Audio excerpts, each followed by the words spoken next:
5 poin tuntutan Ultras Garuda ke PSSI jadi penentu nasib skuad Garuda.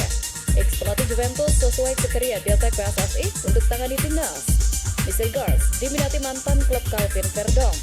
Vietnam kagumi perjuangan timnas U17 jelang Piala Dunia U17 2025. Assalamualaikum warahmatullahi wabarakatuh. Salam olahraga. Jadi kembali lagi saya mereaksi channel YouTube Garuda Space dan Garuda Space mengabarkan ke kita salah satunya adalah Miss Hilger diminati mantan klub Calvin Verdong.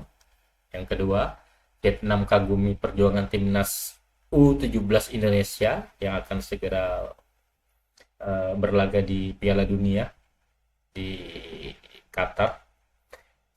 Selanjutnya 5 poin tuntutan Ultras Garuda ke PSSI, dan yang terakhir pelatih Juventus sesuai kriteria Dirtek PSSI. Coba kita saksikan bersama ya. Babak baru karir Misil Girls akan segera dimulai. Setelah sempat menggabut lantaran masalah kontrak bersama FC Twente, pemain berdarah Manado tersebut kini menjadi properti panas di bursa transfer Liga Belanda. Tak tanggung-tanggung, klub yang paling serius diminatinya adalah NEC Nijmegen, yang notabene merupakan mantan klub dari bek kiri andalan skuad Garuda Calvin Verdong. Direktur Teknik NEC, Carlos Alberts, menyoroti bahwa profil permainan Misil Girls sangat ideal dengan sistem taktis mereka. Misil Girls akan sangat cocok dengan profil kami. Kami bermain dengan 3 bek tengah. Misil Girls akan menjadi pilihan yang sangat baik untuk bek kanan di antara ketiganya. Kami tertarik, kata Alberts kepada media Belanda Football Teach. Ketertarikan dari NEC Nijmegen ini menjadi sinyal bahwa kualitas Misil Girls tetap diakui di level Eredivisie. Namun, proses kepindahannya tidak akan berjalan mulus. Pihak FC Twente yang sadar betul akan potensi besar yang dimiliki Hilgers dikabarkan ogah atau tidak mau melepaskannya secara gratis. Mereka menginginkan adanya biaya transfer yang sepadan, sebuah langkah bisnis yang sangat wajar. Situasi ini menciptakan sebuah perang dingin kecil antara kedua klub. Bagi Misil Girls, kepindahan ke NEC Nijmegen akan menjadi sebuah langkah yang paling positif. Di sana, ia berpotensi akan mendapatkan menit bermain yang lebih reguler, sesuatu yang sangat ia butuhkan untuk bisa kembali ke performa terbaiknya, dan yang terpenting, untuk bisa segera mendapatkan tempat di skuad utama timnas Indonesia. Para pendukung kini hanya bisa berharap agar proses transfer tersebut bisa segera rampung. Jika Misil Girls berhasil mendapatkan tempat utama di klub barunya, maka lini pertahanan skuad Garuda di masa depan akan menjadi semakin mengerikan.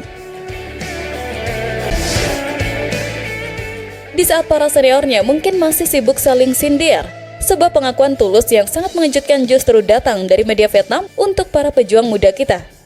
Setelah awalnya mungkin sempat meremehkan, media-media di Vietnam kini justru dibuat terkejut dan takjub melihat keseriusan dan unjuk kemampuan yang ditunjukkan oleh timnas Indonesia U17 dalam persiapan menuju Piala Dunia U17 2025. Mereka tidak lagi memandang sebelah mata, melainkan mulai mengakui bahwa Garuda Muda adalah tim yang patut untuk diperhitungkan.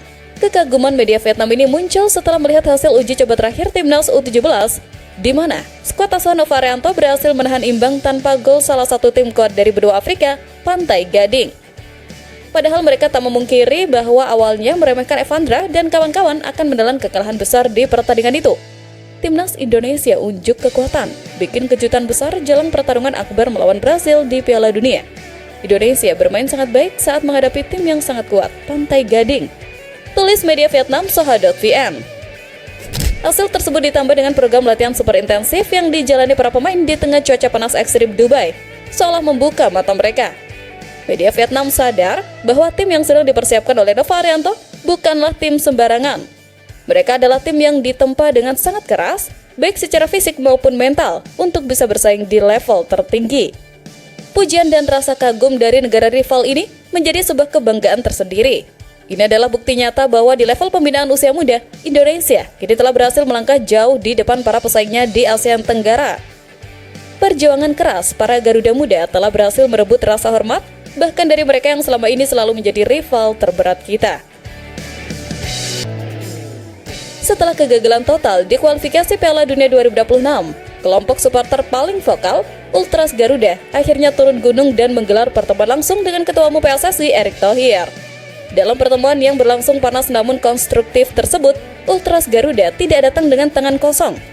Mereka membawa 5 poin tuntutan krusial yang dinilai akan menjadi penentu bagi nasib dan masa depan skuad Garuda. 5 tuntutan ini bukan sekedar unek-unek, melainkan sebuah cetak biru perbaikan yang sangat fundamental. 5 poin tuntutan tersebut mencakup berbagai aspek.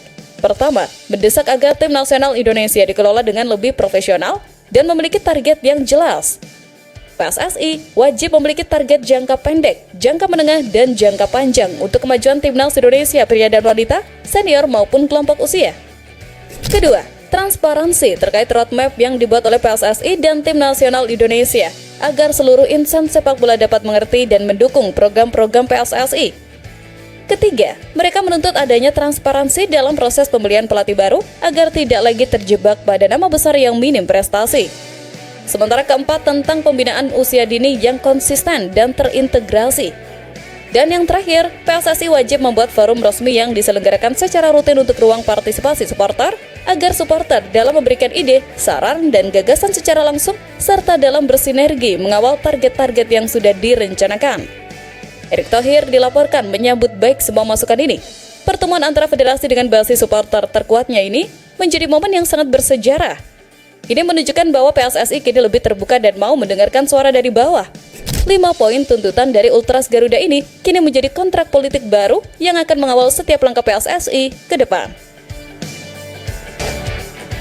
Seolah menjadi jawaban atas tuntutan supporter, sebuah nama besar yang sangat sesuai dengan kriteria kini muncul ke permukaan. Perburuan PSSI untuk mencari nakoda baru bagi skuad Garuda kini mengarah ke Italia. Tak tanggung-tanggung, sosok yang digadang-gadang akan menjadi penerus Patrick Kluivert adalah seorang pelatih ternama yang baru saja dipecat oleh raksasa Serie A Juventus, Igor Tudor. Kemunculan nama Tudor sontak menjadi angin segar, karena ini dinilai memiliki sebuah kriteria yang dibutuhkan oleh timnas Indonesia saat ini. Kriteria tersebut sebelumnya pernah dibocorkan oleh Direktur PSSI, Alexander Zwiers. Ia menyebut bahwa pelatih baru nanti haruslah sosok yang mampu membangun tim dengan karakter yang kuat. Dan Igor Tudor adalah perwujudan sempurna dari kriteria tersebut. Profil yang kami cari tidak dibatasi oleh nasionalitas. Kami hanya ingin menemukan pelatih yang cocok untuk Indonesia, yang sejalan dengan visi kami menuju Piala Dunia berikutnya, ujar Zwiers. Sebagai mantan pemain bertahan yang tangguh, Tudor dikenal sebagai pelatih yang sangat tegas, disiplin, dan mampu menanamkan mentalitas pejuang di dalam tim asuhannya. Ia tidak hanya fokus pada taktik, tetapi juga pada pembangunan karakter. Pengalamannya menangani klub-klub besar di Serie A seperti Juventus, Lazio, dan Marseille telah menempatnya menjadi seorang juru taktik yang matang dan tidak kenal kompromi. Dengan skuad Indonesia yang kini dihuni oleh banyak pemain berkualitas namun dinilai rapuh secara mental, tangan dingin seorang pelatih berkarakter kuat seperti Igor Tudor diyakini akan menjadi jawaban yang paling tepat. Ia adalah tipe pemimpin yang dibutuhkan untuk membangkitkan kembali semangat juang dan membangun kembali karakter Garuda yang tak kenal menyerah. Itu saja untuk video saya saat ini. Nanti video saya selanjutnya. Sampai jumpa.